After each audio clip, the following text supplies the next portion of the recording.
Moscow Marjorie is focused now on this Ukraine issue and getting her talking points from the Kremlin. Getting her talking points from the Kremlin. Moscow Marjorie.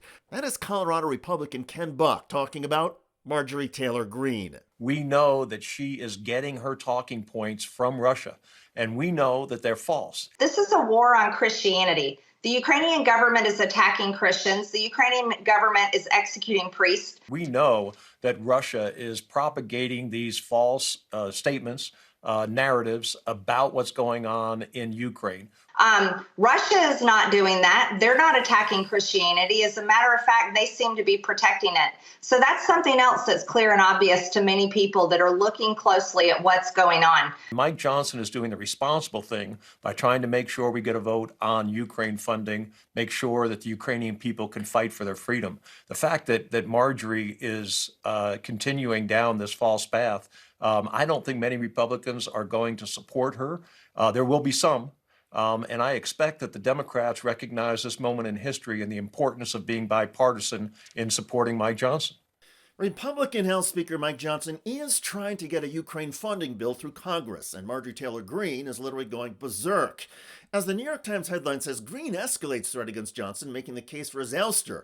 In a letter to Republicans, the far-right lawmaker from Georgia said the speaker had presided over a complete and total surrender to Democrats and President Biden and must change course or be unseated.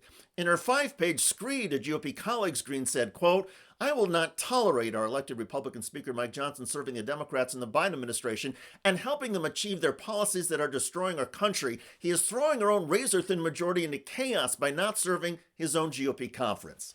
A few days earlier, Greene suggested to Tucker Carlson on X that the reason Speaker Johnson is trying to help the Democrats, hawkish Republicans in Ukraine, is perhaps because Johnson has been blackmailed. Mike Johnson has made a complete departure of who he is and what he stands for. And to the point where people are literally asking, is he blackmailed? What is wrong with him? Because he's completely disconnected with what we want. Do you think he is being blackmailed? I have no idea. I can't comprehend, Tucker, what radically changes a man. Greene has no idea and no evidence, but Greene just suggested blackmail might be involved. Here again is Colorado Republican Ken Buck with CNN's Aaron Burnett. Do you take this seriously? No, I think it's irresponsible. So many of the statements that Marjorie has made over the years are completely irresponsible. The idea that somehow the speaker is corrupt because he believes that we should be supporting an ally that's been invaded by a war criminal, Vladimir Putin. And the idea that somehow anybody who is in agreement with Ukraine and our NATO allies is corrupt, it's just another distraction that she uses to take away from the core arguments that are so important. Those arguments include the fact that no U.S. troops are in Ukraine. Russia has ambitions of rolling into other Eastern European countries that were part of the former Soviet bloc, including now NATO member Poland, and the war in Ukraine is degrading Russia's military capabilities. All of this has reportedly been explained at length to Marjorie Taylor Greene and other isolationist America First conservatives. But Greene has not changed or softened her position on Ukraine or on her other efforts that have run afoul of some of her own Republican colleagues. My experience with Marjorie is people have talked to her about not filing articles of impeachment on President Biden before he was sworn into office, on not filing articles of impeachment that were groundless on other individuals in the Biden administration. And she was never moved by that. She was always focused on her social media account. She was focused on her social media account. And sadly, Greene's views, along with those of Donald Trump, have infected the right wing of the Republican Party.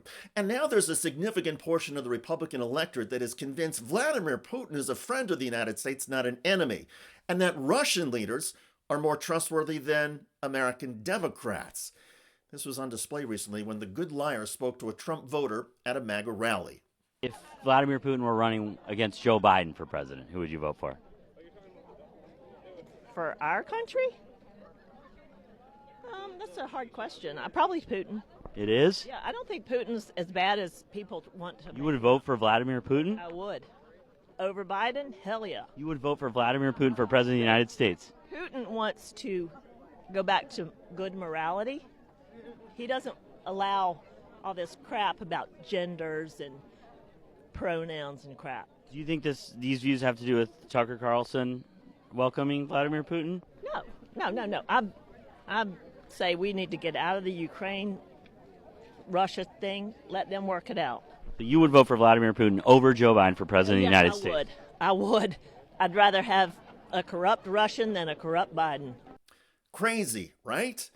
Thankfully, there are anti-MAGA groups in the United States that are putting everything in perspective. Here's one of the most recent ads by the anti-Trump Lincoln Project. When Donald Trump was president the first time, the Russians wanted him to win. He called him colorful, talented. He said Donald Trump is the absolute leader of the U.S. presidential race. They helped him. He won. Господина Трампа избрал американский народ. Можно спорить, но нельзя проявлять неуважение. He never forgot it. He welcomed his support. I like that he said that. Over and over, Trump put Putin and Russia over American interests. The problem is not that Putin is smart. The real problem is that our leaders are dumb. He wants Putin to win in Ukraine. I said, this is genius. Told him Russia can do what it wants in attacking our NATO allies. I would encourage them to do whatever the hell they want. He doesn't have a good relationship with Putin. He owes Putin. Trump's not just on the other side. He's on the take. And here is an earlier ad about Russia and MAGA Republicans in general. MAGA Republicans have cut off weapons in support to the free people of Ukraine. If they're not going to pay, we're not going to protect. They want Putin to win. Weak on the border, weak on national security. We know what side the MAGA GOP is on, and it's not America. Some analysts have said these ads are too harsh and that it is too much to suggest that Donald Trump is on the take and that MAGA GOP is on the side of Vladimir Putin's Russia. But remember, we now have a high-profile Colorado Republican flat out declaring that Marjorie Taylor Greene, the loudest MAGA voice on Putin's behalf in Congress, is getting her talking points from the Kremlin.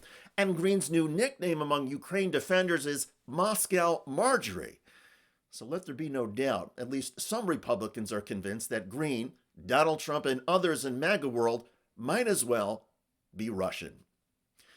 By the way, investors in American markets keep abandoning Donald Trump's media company. Why are you even talking about this? It's a scam, just like everything he's ever been involved in is some sort of con. That is media mogul Barry Diller trashing Donald Trump's True Social company and ridiculing shareholders. I think they're dopes. I mean, who would buy a company that literally has, I think, what does it have? $30 of revenue? How could you put a value on it? Check out that video at the link below. It generated a lot of comments on YouTube.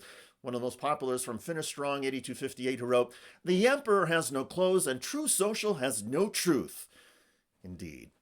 I look forward to reading your comments about Marjorie Taylor Greene doing Russia's bidding in the U.S. House.